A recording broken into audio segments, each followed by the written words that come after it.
Welcome to another installment of 5 Minutes with Mark. We're going to look at chapter 2, verses 13 through 17.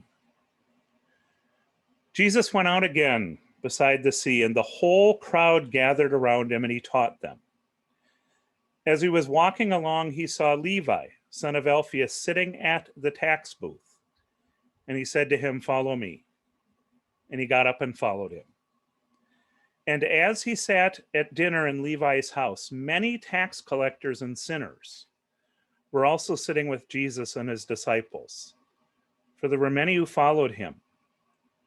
When the scribes of the Pharisees saw that he was eating with sinners and tax collectors, they said to his disciples, "Why does he eat with tax collectors and sinners?" When Jesus heard this, he said to them,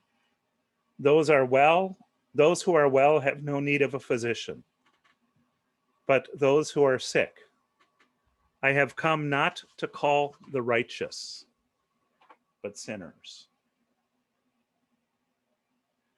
So there's, again, as I read things and as I ponder them, I'm learning that there's so much that's just embedded in these words from Mark. Because he sees Levi at the tax booth, he says, "Follow me." And just like the other four disciples that have been called previously, Levi gets up and follows him. Now, it's important to know why Levi was considered a sinner.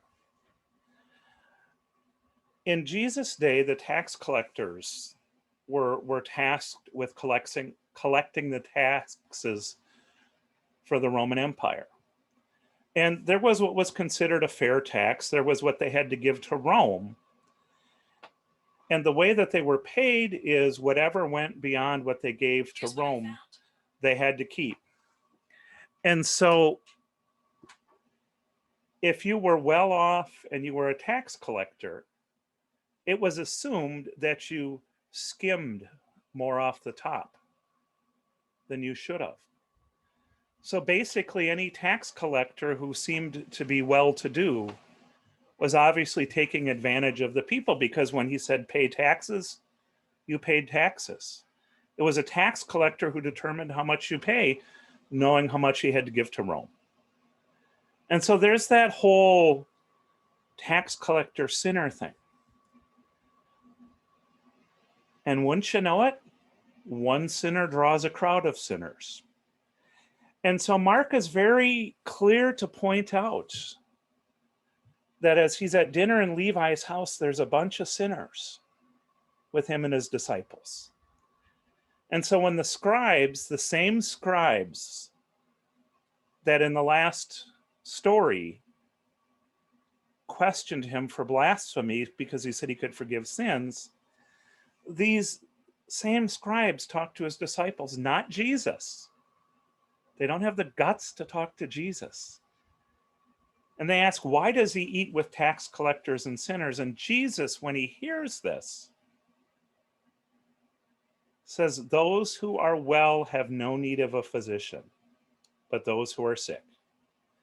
I've come to call not the righteous, but sinners. There's a lot packed into those words. Those who are well have no need of a physician, but those who are sick.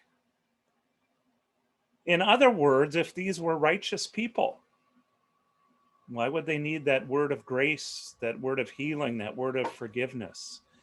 If these were righteous people, why would they need a savior? If they could be saved by who they were or what they did, why would they need a savior?